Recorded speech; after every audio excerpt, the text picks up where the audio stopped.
Ladies and gentlemen, you have a real treat coming up because the absolutely amazing Andy Kaufman, Francie Rawlings, Laszlo Gong, Maria Matarelli, Jennifer Tharp.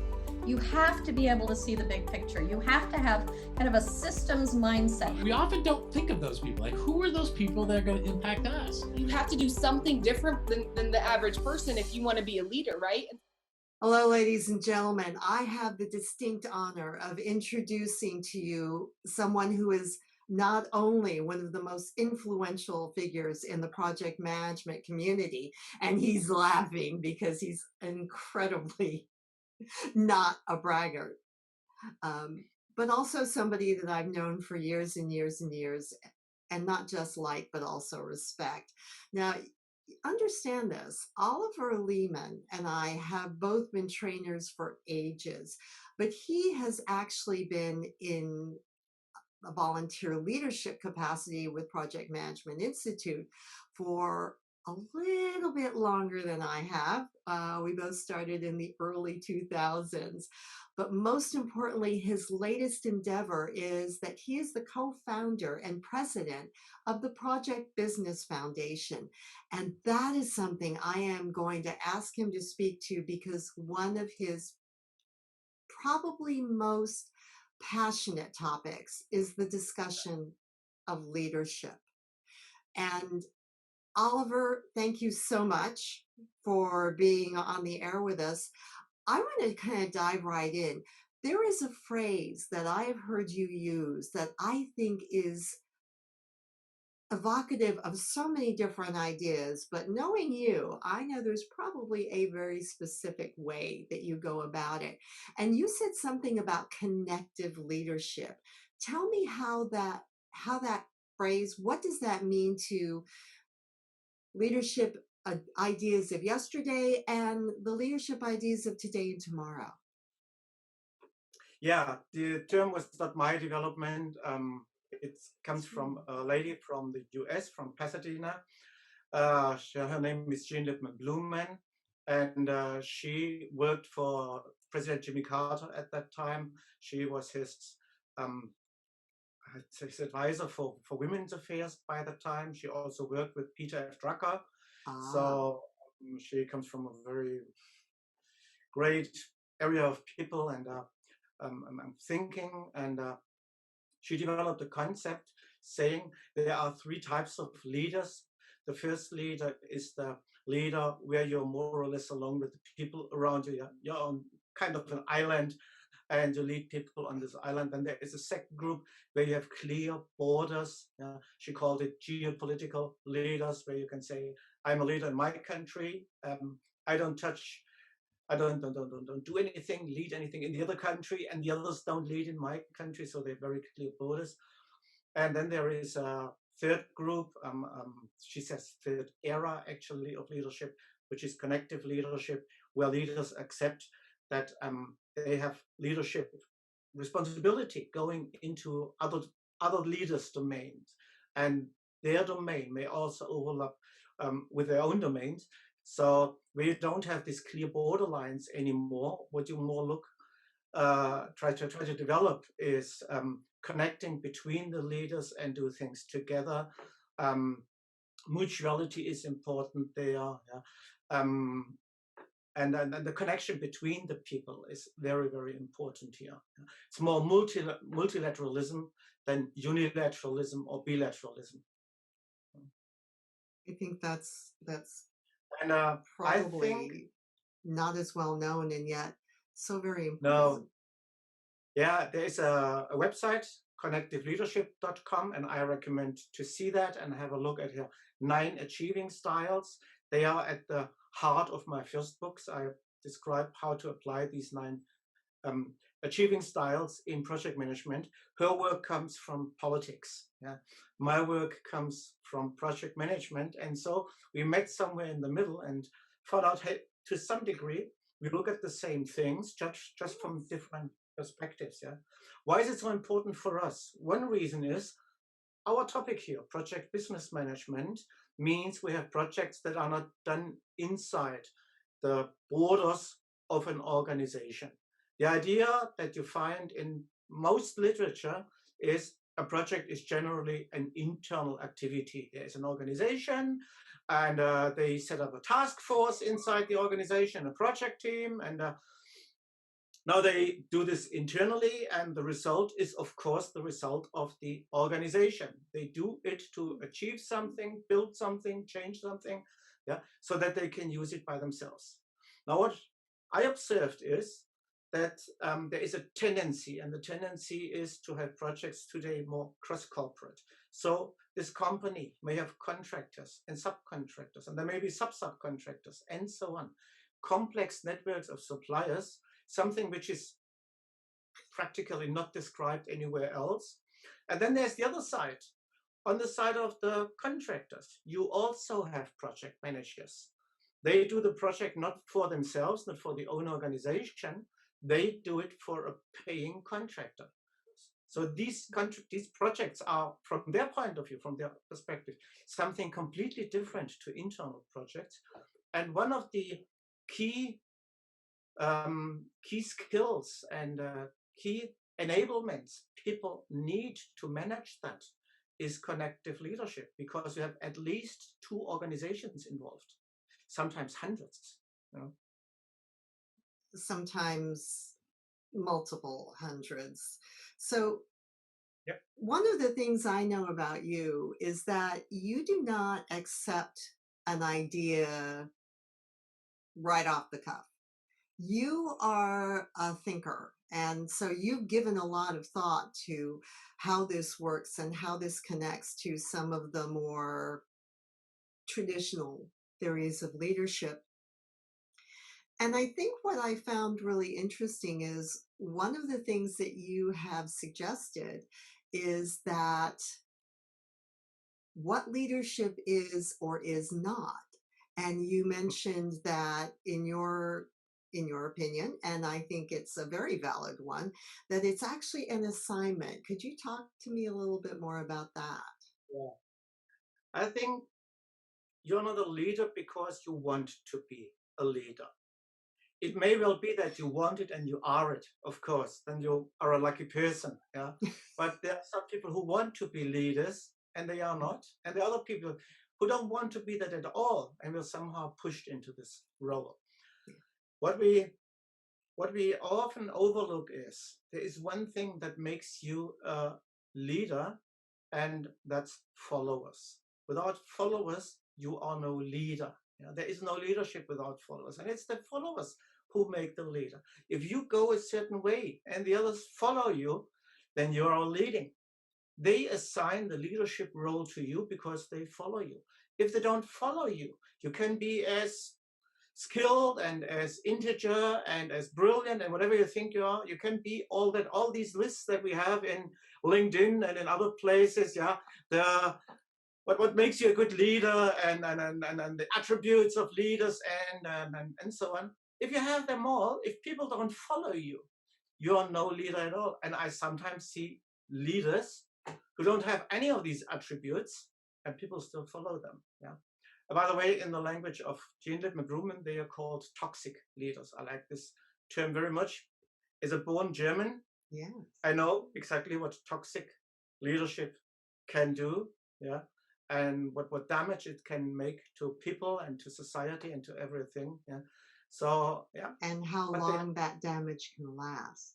Yeah. It's, you know, we were looking at, I would say, that very discussion around what you actually want from your leaders, what versus what they may have decided to provide. And that can also change a great deal of who you decide to follow for how long.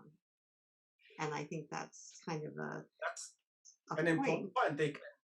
They can take all these assignments, they can take them back.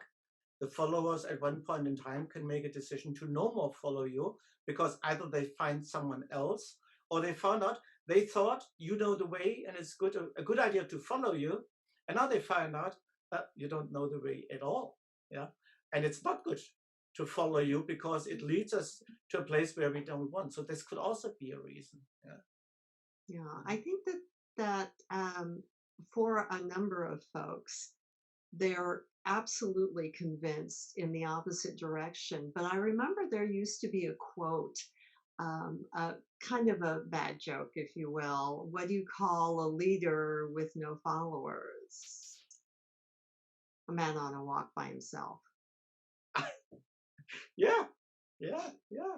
You know, and by the same token, there's also a saying about a leader who was running after a crowd of people, and somebody said, "Where are you going?" And he said, "I need to find out where these people want to go so that I can help them get there." And Yes. I thought, now that is an attitude that I can embrace, Yeah. because Yeah. it also demonstrates that that individual understands Yeah. that without But the, leaders, it's nothing. yeah. But without about the final decision, whether this person is a leader or not, is not up to the person. It's up to the others. The others say, yes, you do it, or no, that's not what we want. Yeah. So you can do your best, and sometimes you will be successful, sometimes you will not. It's others to make the decision. Yeah. I, Otherwise, it's oppression. yes, I was going to say, so wouldn't that actually turn out, if it turns out the other way around, then it is tyranny, Yep. essentially. Yep. Yep. There are, what are some of the signs that you feel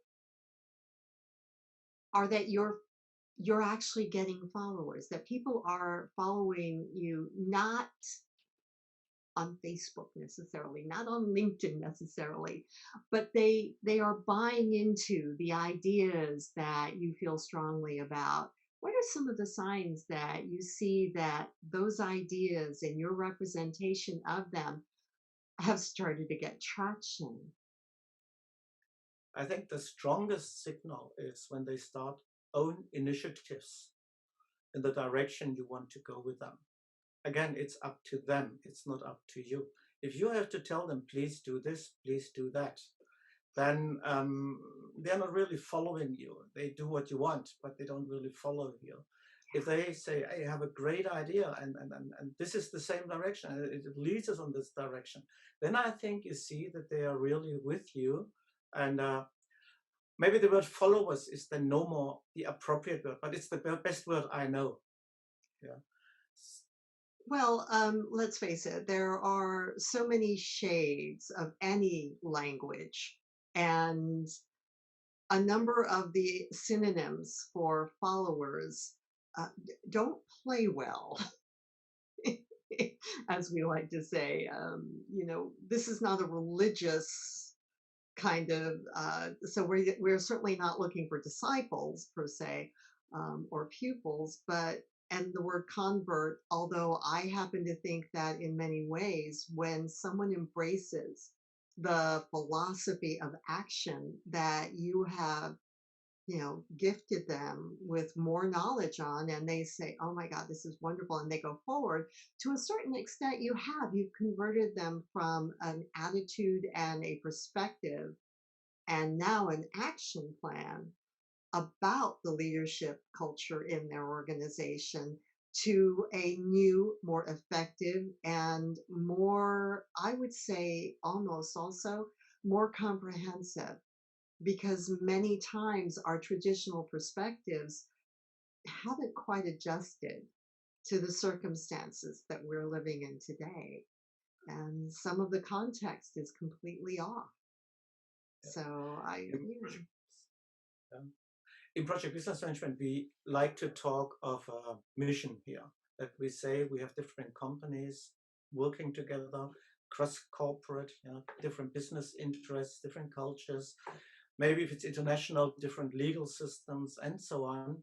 But there is one joint thing, and that's mission and mission success. If this is the overarching thing for all of them, yeah, if they all follow the same mission, want this mission to be successful, are prepared to work for other organizations, help other organizations, bring a lot of goodwill and good faith with them, to achieve the overarching mission and the success of this mission, I think then you have done a good job.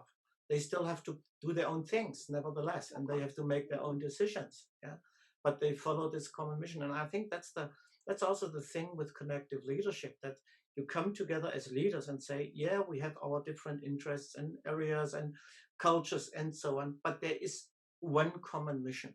Let me give you an example. COVID, of course, currently, or climate change. These are all things. No country alone can do anything. We need leaders who come together, work together, find solutions and implement these solutions together. The implementation is something most of them will have to do alone in their own countries, but they have to collaborate, to coordinate in that. Yeah, we see it in COVID. One country is doing very well in COVID, others are not, and then COVID comes over the borders. Yeah, a virus does not have a passport or needs a does not need a passport to go over the border, and it's back in the other country. Yeah, so a collaborative approach and spirit is so important here. Yeah, and that's the same in politics, and it's also the same in projects. We have so much very swift and fast change wherever we look, and organizations have to adjust to this change very much, and it's something they can't do alone. No company can do that alone. Yeah. Which actually gets to something I was kind of curious about, and you mentioned it earlier. What do you think are the main differences between the kinds of projects that we do internally versus the kinds of projects where somebody is going to write a check to our firm for that? You mentioned some of it was understanding that there could be multiple teams, multiple companies, and the perspectives could be very different. I mean, the subcontractor on the contractor on the lowest rung of that hierarchy may not view it as a project at all. But what do you think is the main difference? I think the difference, number one, from the contractor side, the project is a profit center. You do the project, of course, to achieve some results, and mission is important and all these things. But there's another thing we cannot forget is they have to live on the money that they get. So it's a profit center, and it's also often it's also a challenge for their liquidity. They have to lay out money. We do the work today, and we have to bill the work, and we'll get the bills paid maybe in 2 months' time or so. Yeah, maybe after some discussions, and you know this all. It's a profit center, and it's a challenge for your liquidity. And these are two aspects that you don't have in internal projects. You don't have to bring money home with the project. You don't have to be profitable with the project, because the performing organization is the same as the receiving organization for the results. Maybe a different unit inside the organization, different department, division also, but it's in essence the same organization. Yeah? It's on the same balance sheet. The money you pay and what the benefits you get, they're on the same balance sheet. Now here we have contractors for whom this is a profit center, and this profit center must bring money home. It must bring it timely home. That's the other thing. If the money comes too late, you will be no more in existence to get it. Yeah. So liquidity is the other very big thing. Then another big thing is if things go very, very poorly in an internal project, it will end under the rug of management, top management. Yeah. What we did is so stupid. Yeah. We made so many mistakes. Nobody should know that. Our customers should not know. Our competitors should not know. And government agencies should not know that. And shareholders and so on. Keep it private. Yeah. If you have if you have a project under contract, a cross-corporate project, this means there is a contract there, and in the very, very worst case, it ends at a court. Ending at a court means it ends in public perception. People will see what has happened there. They don't know the details, and they will make up a mind, maybe based on what is in newspapers or so about the project, but they know something has failed there, and often they say, okay, this must be the company that has to take the blame. Maybe the wrong one, by the way. Yeah, frequently. Frequently, yeah, I mean, because you don't have, context and details are so important in order to yeah, truly understand the situation. yeah. I remember I saw one such case in London Heathrow. I think it was 2000. I would have to check 2011ish or so, with Heathrow Terminal 5 when they opened a huge new terminal, and the whole I remember. the whole business of the terminal broke apart in the moment of opening, and then British Airways almost completely fell apart. They were dysfunctional for several weeks. I know it because I was a traveler by that time with them, and they canceled my flight. Yeah. Oh. And when I talk with people who were involved in that, they all know who is to blame. That's the Dutch company who provided them, who sold them the baggage transportation systems. The belts, the long belts in this huge building. You have long belts and Oh, yeah. highly complex system, and the Dutch have to take the blame. Of course, it's not the British, it's not the management of the project, or so it's the Dutch, it's the contractor. Yeah, that's very clear. Yeah, I personally think it was the management of the project. It was the British project management, and the Dutch did the best they could do. But back to our point, it's in public visibility. Yeah, failure becomes publicly visible, and it is at a court now. So someone will make a decision upon this project. So that's the other big difference. The third thing that I see is, if you look from a contractor side, in project management at the moment, most people's view on contracting from a customer side, on procurement is, yeah, we do an internal project and we have some procurement here and there. Yeah. I originally come from automotive industry, and we had a term for that 30 years ago, verlängerte Werkbank in German. That's the extended workbench. Yeah. So we have internal workbenches, and at some places they are extended outside the company to a contractor. So at that time, as a manager, as a production manager, if you outsource something, you had to explain why do you outsource that. This needed to be justified when you give something away to someone else. 30 years ago, and I was there when it all changed, and then I became a trainer and I was no more there. But what happened was that the entire way they made cars has changed with supply chain management. Supply chain management started about 30 years ago. It was ISO 9000 played an important part in that. It was EDI, electronic data interchange, by that time, so that they could communicate electronically with each other. There were some very visionary people who saw this new way and moved it in that way. If you look today, I'm not far from you, here is BMW. If they have a supply chain manager at BMW, he can tell you exactly what they will know, what their fourth tier sub-supplier will do in December 18th, yeah, at 2 o'clock in the afternoon. Yeah, they know when this will go to the third tier supplier, to the first tier supplier, and when it will arrive at the belt at BMW, at what gate, in what numbers, in what quality, and so on. They know this all very, very clearly. This is engineered to the extreme. Now in project management, 3 decades later, we go the same way. We go the way that work that has been done internally 10 years, 15 years ago is now done with contractors. And the contractors may also have subcontractors and subcontractors. It's what I call a project supply network, a PSN. And the project supply networks in our world are not engineered at all. I would say that in 80–90% of the cases, customers do not know who is in this network. It could be companies they don't want to have there, maybe criminal companies, maybe companies that support slavery. Yeah? They are still out there. There are companies that do that, and you may have them in your supply network.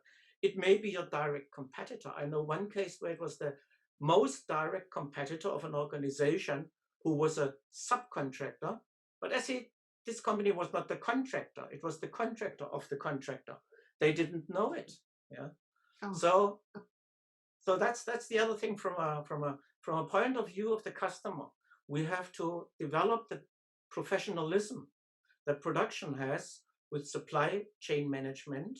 We need to manage our project supply networks with the same accuracy and with the same proficiency. And I think that's the other big change that we have now. Yeah? And unfortunately, not many people see it in project management. Yeah, maybe I know, I don't know. I confess, I've had some students say, oh, do we really have to think about procurement management? Isn't that what the purchasing department is for? And I think what you're talking about, and correct me if I'm wrong, is that as project managers, we have to understand that the very situation that we are living in requires us to pay particular attention to different things. And sometimes let me correct that. Most of the time, it's not that you're paying attention to different things, it's that you're paying attention to additional things at a deeper level of detail. Yeah. Yeah. The problem with the purchasing department, they don't know very much about your project. They don't know what you need for the project. I remember 3 decades ago, we were bidding a piece of equipment for an automotive supplier here in Munich, by the way, so it's easy to make out who it was, but I'm not saying the name. And we had a competitor, and on our side was the customer side project manager. The project manager wanted to go with us because we had the much, much better equipment. On the purchasing department side, they wanted to buy the machine of our competitor because they had a similar machine already bought there 5 years earlier, so it would simplify spare parts and everything, would make some things easier for them. But it was a machine that was no more up to the time, to Oh the my art of the goodness. time, and to the engineering of the time. Our machine was much more modern, and in the end, it was the purchasing department that kept the progress out of this procurement Oh activity my. because this was the cheaper way to do it. And that's the problem. I think we need purchasing departments. They know so much. They have so many tools and techniques that project managers don't know and don't have and don't understand. But who should be in the pilot seat? Who should drive the whole thing? Who should fly this thing? It must be the project manager, because if something goes wrong, the responsibility, the accountability is not with the purchasing department. It's with the project manager. Yeah. And by the way, the same thing is true on the sales side. If you look at larger companies who act as contractors and make money as contractors, yeah. In small companies, it's a normal thing. The project manager also brings business home. Yeah. That's Frequently. the business developer and project manager in one person. The larger the organization gets, the more likely it is that these are 2 different functions, and at one point in time, 2 different functions that don't talk with each other. Yeah. Not So, nearly as much as they should anyway. yeah. And again, in this very critical thing, project managers give up control of what is going on. Their problem is they later get these projects and have to do these projects. And it may be projects that cannot be done in that way. Yeah, they are not possible. Yeah. The salesperson sold a flying carpet, and now it's your job to make a flying carpet. Yeah. My largest customer for the last couple of years was Airbus. Yeah, they make great aircraft. They don't know how to make a flying carpet. You know? Yeah, no, I love that analogy of the flying carpet. So ultimately, one of the things you're talking about is that the line between managing the project and being a proactive leader of the project team and advancing the project's mission, that line is getting blurred a lot. Yes. The most important thing must be to have an understanding of the mission of the project. I think that's the key thing. And there's something very frustrating about that. You have to define it. I had a session with a customer some months ago, where we spent more than 1 day just defining the statement, the mission statement for their project. And when I left, it wasn't even finalized. They sat together again and made some more decisions on that. And then they came out with a sentence with 4 words. So it was, say, 2.5 people sitting there 2 days. Yeah, that's 5-person days, roughly, to develop a sentence with 4 words. Oh my goodness. Yeah. Well, one of our great writers here in America, Oliver Wendell Holmes, used to maintain that there were 2 kinds of brevity and 2 ways of being concise. One is very easy. You don't know anyway. Yeah. But the other one, that is distilled from all of the things that go into it so that you do know it and you can make it concise. You can be brief and encompassing all at the same time. And it sounds like that's a great deal of what you help your clients achieve. And Actually, it's not a 5-minute exercise. It just is not. And it's an art. Yeah, Shakespeare was a master of this art. Romeo does not say Julia looks like the sun, or she shines like the sun, or she gives warmth like the sun. Romeo says Julia is the sun, and that's the art of reduction. Yeah, Julia is the sun, and that's the kind of art we have to find, and we have to do, maybe together with our customers, or maybe we are the customers. Maybe we need external help for that. Yeah? So get it that short, that you have a small number of words. And as Julia is not the sun, she's a girl. Yeah, but But analogies and metaphors are so powerful to allow people to grasp the heart, the essence of it, and Yeah. therefore make a decision fairly quickly and fairly cleanly about whether or not, you know what, I can follow because I understand what you're trying to achieve for all of us. I can follow. So Yes.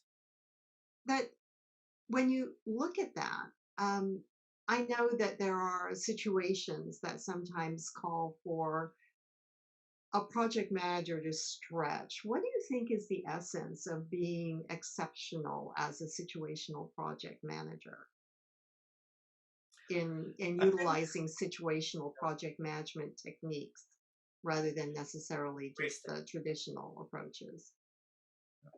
3 steps. The first thing is you need a variety of methods and approaches. It's like a piano player. As a piano player, it's not enough to play the white keys or the black keys. You have to play all the keys. You must be able to play all the keys. Yeah. In Jean Lipman Blumen's understanding, we have 9 achieving styles. You should be able to call upon them all. Yeah, depending on the situation. That's the second step, understanding situations so that you know which is the right style now, the right achieving style for this very specific situation. That's a difficult task. That's not an easy task, and sometimes you will be wrong because you look into the future. Yeah. You can analyze the past, but you can only live the future. Yeah. So that's a difficult thing here. But that's the next thing you need to do. And then the third difficult thing is make people aware that this is not unauthentic. If I go very strong and powerful today into my meeting, and the next day I'm there and ask, oh, how can I help you? Yeah, what can I do for you? And in another meeting again, I say, I'd like to give you a present, to give you my trust. I give you the biggest present I have, and this is trust. Yeah, please make the best out of that. Yeah. Now people can say this person is unauthentic because at one moment he behaves like that, or she. In another moment she behaves like that. So the next difficulty is to show that this is your authentic and original behavior, to adjust your behavior to situations. And I think PMI is wrong when they talk about context now. context is a small aspect of that. We have so many other aspects that go into the situational question. For instance, what are we going to do with the project at the moment? Are we in a creative moment? Do we need to develop something on a white piece of paper and be highly creative? Or do we need to come with predictability and order for others? They need us to tell them when will something start, when will something be finished. And then we have to do it like that because they rely on us. So that's not just context, that's situation, because it's also inside the project that the requirements may change on us. It is. I think that actually also speaks to, at a philosophical sense, those three steps are very critical. But if you were to look at what individuals involved in, particularly those, because as you know, I spent a lot of time in account management, so my great familiarity is with customer-driven projects. But because of that public eye that you spoke to so eloquently, what can we do to be more successful? And by protecting our relationship with those clients, it also protects our business. What can we do to improve? What specific thing should we be looking at with a very critical thinking eye to do to be more successful? Adjust approach and behavior to the situation. That's the thing we must be able, and we have to develop this further. If you know where your weaknesses are and where your strengths are, then it's much easier to do that. If you know there are things that you can do very well, and by the way, they are normally fun for you. You love doing them because you know that you are successful with them. Yeah, and when they match the situation, then take this tool out of your toolbox and use the tool. In the next moment, you may see that's not the situation that I am confident that I can master it. So I may need someone else's help. There are things that you can do by yourself, and you should do them by yourself. This is sometimes the fastest thing you can do. But then the next moment, it may be the wrong thing to do because you're not the right person for that. I often saw projects running into crisis because it was the wrong person with the wrong approach and the wrong behavior in a given situation. The same person in another project situation may be highly successful. My favorite example is two central stations in Germany, Berlin and Stuttgart. Berlin is incredible. It's project success to the maximum. And then we have Stuttgart, where we have crisis. It was in crisis some years ago. They are overcoming this crisis now, but in 2011, it was a deep, deep crisis. And what most people are not aware of, it was the same project manager. It was the same project manager who made one of the greatest central stations ever built in the world, modern central station. And then he ran the Stuttgart project into deep crisis. I think the reason is Berlin was a greenfield project. His approach was the approach to do a greenfield project. You don't have to take care of people too much. And he was very strong in keeping politics out and keeping other people out. So he could really focus on doing this project. And he built there a great project. Stuttgart is a brownfield project in the center of the city. Lots of people around living there. And they were afraid for their houses. And by the way, it was justified. This fear of these people was justified because the geology in Stuttgart is very dangerous. When you drill a tunnel through the ground, you may damage houses on top. That's a very specific thing in Stuttgart. And people wanted to talk with him. And he said, no, I don't have to talk with you. I will not talk with you. Stakeholder management, he was not a big fanatic of stakeholder management. And then they came back. They brought the press with them. They brought the publicity with them, of course. They brought lawyers with them, yeah. Environmental guys, yeah. People who sit on trees so that you cannot cut off the tree, yeah. We call them tree huggers. Tree huggers, yeah, exactly, yeah. We call them Baumbesitzer, yeah. They sit on top. And the project had to be stopped for several months. By the way, the project was stopped, the progress was stopped, cost occurring was not stopped at that time. Yeah, it got very expensive. Yeah. But you see, the same approach that was successful in one moment failed in the other. And it's a situational thing. Yeah? So if you look at the project and ask yourself, what are the things that apply here? Yeah? Then you can either adjust your approach and your behavior and everything, or sometimes the best thing may be to ask someone else to do it for you. That you say, this needs someone, that's not me. Yeah. Well, doesn't that also play into what you said earlier about what can make a team the most successful, what can actually help the organization, not just project teams, but the whole organization be more successful? Based on these interdependencies is a clear and common understanding of what the mission is to begin with. You know, and Yes. we're not there to serve history. I mean, history is all very well and nice. I'm a student of history, but we're not there to serve history. We're there to serve the objective, the mission. That's serving the future, which you can screw up very easily if you get too involved with, well, this worked last time. Yes. Yes. Yes. I don't think we have to feed history, and we don't want to be part of history. We want to be part of a project. We want to meet a mission. Yeah. And we have to ask ourselves again and again, what do I need to do that? And another good question is, am I really the person to do that? Sometimes we are not.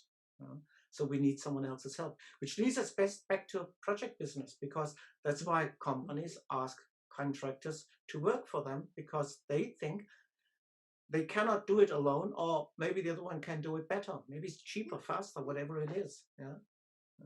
Sometimes I think what escapes them is that they might absolutely have talented professionals who could execute this particular piece of work, but they are talented. They do already belong to the organization, and the chances are pretty high they don't have any availability right now. So it makes perfect financial and business sense to outsource it so that you can continue the momentum of successful execution, regardless Yes. of what approach you use. I don't care if you use an Excel spreadsheet or you use Microsoft Project or you use Jira, or it doesn't really matter. What matters is that what is serving the goals and objectives of the project to begin with, the things that Yeah. they were set in place to do, which also strikes me as interesting, because doesn't it finally begin to acknowledge that, well, frankly, just like any other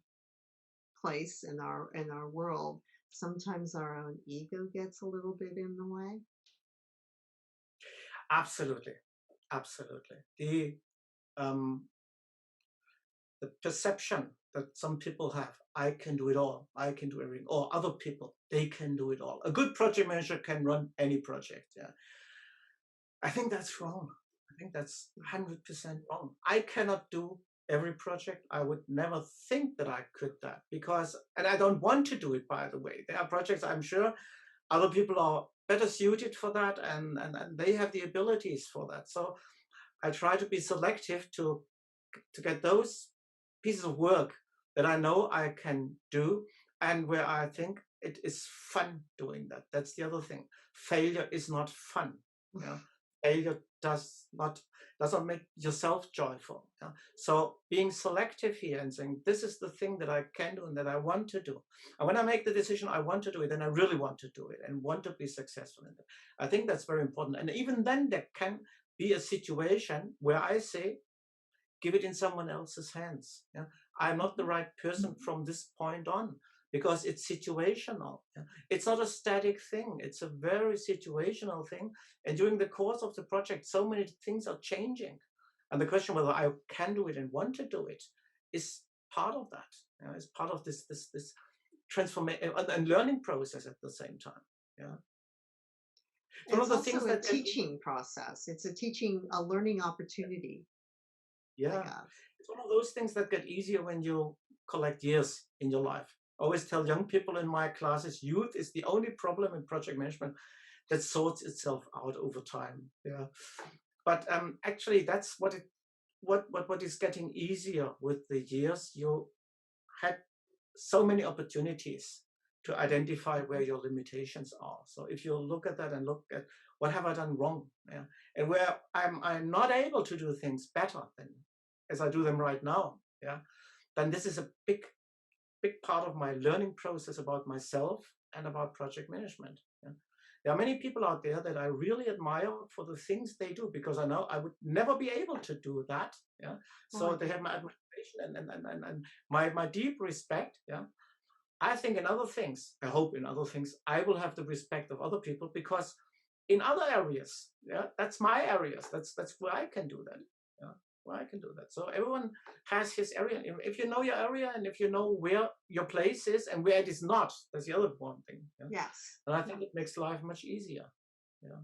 Well, so a lot of what you're talking about, shameless plug coming up, you address in the situational project management book, which has got a fascinating subtitle, The Dynamics of Success and Failure in the project business management.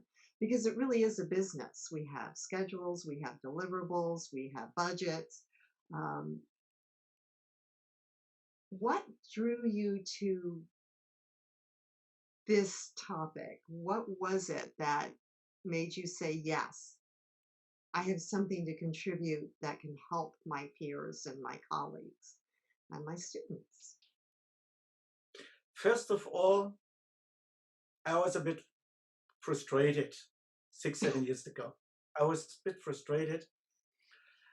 Our frustration can be a very positive driver and a motivator. Yeah, It is. That's why I was kind of laughing. I was a bit frustrated about two things. One thing is there was a hype term coming up, and it's still growing in use, and that's the term of best practice. I think there is no such thing as a best practice. By the way, the funniest thing then was I was asked by a lady, I think you met her also, Ginger Levin. You know Yes. Ginger Levin? Oh gosh, Yes. yes. No more alive, unfortunately, she died recently. Yeah, but she Yeah. asked me to write the book. What she didn't tell me, it was for a book series named Best Practices in Project, Program, and so on Management. And I thought, oh my! And I asked her, can we really do that? She said, Oliver, don't worry, no problem. Yeah, but it was actually in such a situation. I was shooting hard against the term best practices. I think I insist on this point. It's one of my strongest ideologies, maybe, if you like, my strongest dogmas. There is no such thing as a best practice in project management. The same practice that is successful in one project may fail in another, and even in the same project, things may change so much that the approach, the behavior, the practice of yesterday may no more be appropriate for today. I think that's a normal flow of things, and that's part of this dynamics thing. The other thing was there was and still is a survey done, I think, every other year or so. It's called the Chaos Report. I'm sure you have heard of that. The Standish Group. Standish Group, yes, exactly. That's the one. Yeah, and they have a criterion to make a distinction between success and failure. By the way, in their understanding, it's on one line. Yeah, on one side is success, on the other side is failure. Mm-hmm. And their criterion is whether the requirements that were defined at the beginning were met at the end. And I asked people in my first survey, how much do the requirements that were defined at the beginning really still apply at the end? And I even gave them another option. Maybe you have to find out the requirements. Maybe you start the project and no one knows the requirements. Yeah, that's this creative part of project management. Discovery. Yeah, when you go on a discovery, then you don't know what will come out at the end. You have to find out what are the requirements and then meet them. Yeah? By the way, that's the strength of agile methods, in my opinion. It's because there is room for course correction that is more significantly built into the attitudes, not just the practices. Yeah, exactly. That's a good explanation. Agile is not just course correction, it's just finding the course. Yeah? Yes. Then we have projects where we have to be able to correct the course from time to time. And then there are, of course, projects where the requirements that were defined at the beginning were also the requirements still at the end. I asked people about percentages, and it was 7%. I who was going said to say it has to be requirements single digit. Yeah, the requirements at the beginning are the same as the requirements at the end. So obviously the criterion is wrong. They start the whole survey with a wrong criterion. Yeah, actually, successful is about the requirements at the end. Yeah, they're meeting the requirements that are there and are valid at the end of the project, not at the beginning of the project. So this was the other thing. And then when I dug deeper into that, what I found out is it's not true that there is one line with success at one end and failure at the other end. What I saw is there are projects that are clear failures, of course. Zombie projects right from the start, projects destroyed by politicians and many others. There are projects like that. There are projects that are a mix of success and failure. I think there is no pure success in projects. If you look at the greatest projects in the world, one of my favorite examples is the Golden Gate Bridge in San Francisco. My hometown. Your hometown, an icon in project management. But there was one project objective that it did not meet, and this was 0 deaths. Yes. There were 11 dead workers, which was much less than what would normally have been expected for such a project. So it was a very good result for that time, but it was not the goal of the project. They said we want to have 0. Joseph Strauss, the project manager, one of those names I have in project management, Joseph Strauss, born, his parents were born in Bavaria. Parents from I was Bavaria. going to say that is a Germanic name. Yes, yeah. And but in this big success, there is still a grain of failure, probably not the only grain of failure. You always have definitely not. Yeah. So it is not just a line with 2 ends. You have 2 parallel lines. One line says we are on the way to success. The other one, we are on the way to failure. And sometimes, unfortunately, you go both lines to some degree. The fact that you have not failed does not necessarily say that you were successful. It simply says you have not failed. Success is something else. And I think success is something very subjective, and failure is generally something very objective. So it's also about objective things that you can measure, things that you can count, things where you can say yes or no also. And it's about things like emotions, perceptions, maybe left hemisphere and right hemisphere, I don't know. But these things are to some degree independent from each other. They are. I would like to think of them, I often like to think of them, and I often represent them as a Venn diagram. There are some things that clearly represent successful execution and a successful end of the project. And there are some things that clearly represent that we have not been successful, but in the middle are certain elements that pertain to both areas of criteria. And I think that that's probably one of the scariest things. So I, by the way, I'm delighted that you did write it. I remember thinking, oh, I would love to dig into Oliver's thought process around this, because I've always enjoyed hearing the why you do things. You are one of the people that I know can articulate the why probably more clearly than a number of our colleagues in the project management community. And that's appreciated, because that gives me the framework of your perspective so that I can actually look at what you've done and said and see where it applies to me based on the framework and the frame of reference, if you will, that you were using when you created it. So obviously, I would like to thank you, but I would also like to ask you, is there any piece of advice that you would give brand new project managers? Someone who's thinking about taking very serious steps into project management as a professional, what would you give them as a point of wisdom that will help them do better than they might otherwise do? Take care of yourself. Project management is a discipline, including project business management, both sides. It's a discipline where young people are getting burnt out. They are forced sometimes or convinced, I don't know, they are made to take over roles where they have zero chance. Project coordinators, yeah, who have no power, no influence.